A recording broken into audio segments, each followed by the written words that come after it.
My name is Arun Jagtiani, and I'm a proud St. Martin.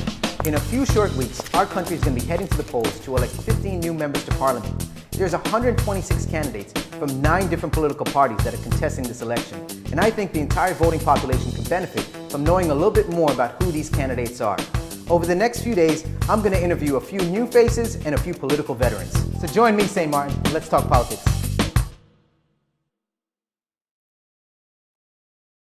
Welcome to another edition of Talking Politics with Arun. I'm joined today by the number 18 candidate on the Democratic Party list, Ms. Marinka Gumbs. Thank you so much for taking time from your schedule to join us today. Thank you so much for inviting me. I really appreciate it. It's a pleasure. Marinka, it is the second time you're contesting an election. I believe in 2010 you ran for the first time. Yes. What does the campaign trail feel like the second time around? It's a whole different ballgame. Back in 2010, you didn't have as many parties. And Very so true. Right now, it's so many other candidates. Everywhere you're going, you're seeing different colors. Sure. You know, it's so many people. So it's about really trying to get that voter, you know.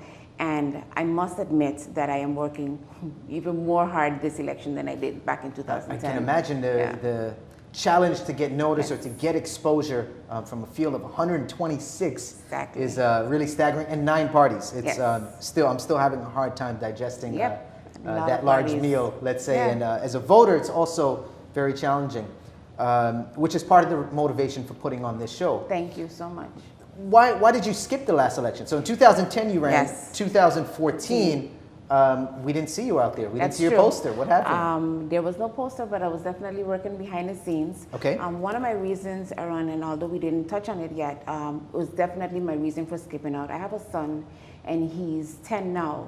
Okay. But because of him and he being autistic is one of my reasons that I needed to back up a little bit, focus on him, get him totally where I really wanted him to be, and then, you know, say, well, okay, fine, I'm going to come back out and give this a shot yet again. Tell us, I think you touched on something that's very important Yeah. for us to acknowledge within our society. What are some of the challenges you've experienced as a parent of an autistic child in our society here in St. Martin? You know, unfortunately, Aaron, and it's not only autism, but it's also dyslexia. It's also children who are with Down syndrome. And what we're having is they don't fit into the normal school system. They don't subscribe to that. And it's not really their fault, but it's neither the fault of the schools. They just don't have the knowledge of what it takes to handle children who need special needs, you know. And so that was really a challenge for me. It still is, but I must admit that things are much better now.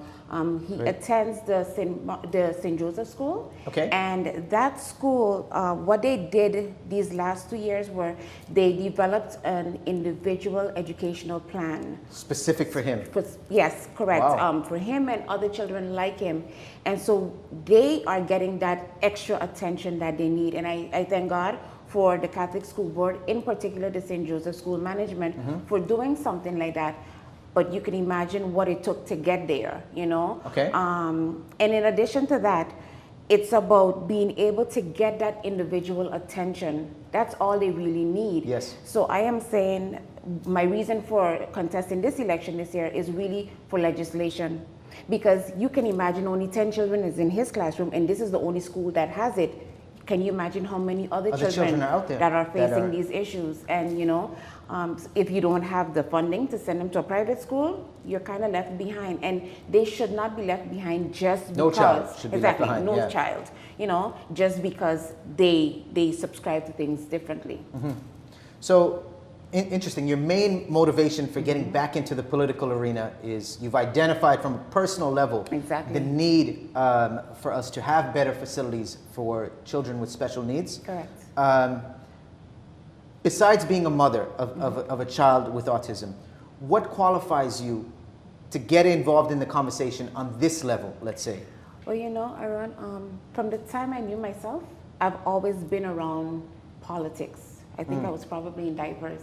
You know, seeing my mom work in the area of government for as long as she did, you know, I had no other choice. Really and truly, you know, you're just called to do certain things. This was my calling. I honestly believe that. And working in the industry where I am working, being dedicated 13 years in that field, I think you can't want more or look for more loyalty than that. You know, Okay. you're loyal not only to the company, but you're loyal to the clients that you Sure. have. And so for me, in this case, politically speaking, it would be loyal to the people of St. Martin. So for those who don't know, you've alluded to your 13-year experience. Yeah. What profession, what is your profession? And again, I'll ask the question again. How does it qualify you to serve in Parliament? Well, my profession, I am a senior consultant at a major accounting firm. And to serve in Parliament, when you look at, you have 15 members in Parliament currently, and everyone is trying to get that seat right now, this election, you know, and you say to yourself, when you look at the persons and you see all who are there, especially my leader who is really fighting tirelessly to make a difference here in St. Martin, you say she can't do it alone. And so for me, it's about my dedication, the different organizations that I'm proudly a part of, wanting to make that difference for St. Martin. And I can name a few. I am the treasurer/secretary of the Gamali Benjamin Foundation. Okay. I am Very honorable foundation. Yes, it is. Yeah. I am also a member of the Peridot Foundation, domestic related, and I am also a member of the St. Martin Development Fund Foundation. So for me, it's about what I am dedicating to the people of St. Martin through those mediums, and also wanting to make a change based on the different projects that I'm looking forward to where legislation is concerned in Parliament. So why the Democratic Party? As we mentioned just now, there's 9 different political Yes. parties, some new and some established, such as Correct. the DP. Why did you ran with them in 2010? Yes. What brought you back to the DP, or what led you there in the first place, let's say? Well, like I said, I basically grew up with the Democratic Party, Okay. being the president of the youth wing, being the president of the chapter of professional young people, you know, moving on to being a candidate on the list and now being the president of the board. For me, going on the Democratic Party list meant going with an experienced team. And what we need to understand is that while a lot of people are saying we need new blood, we need new faces in Correct. there, we, from the Democratic Party, at least the younger candidates, believe that we believe in the you can't run before you walk, and you have to learn from someone who wasn't there. And so while some people will say, yeah, but they're fixed in their ways, yeah, these new candidates coming with experience, coming with knowledge in different ways of viewing things, can probably change the views of those who have been sitting there, but we need to have the know-how. And so for that reason, there was no other party for me to be with than the Democratic Party. Okay.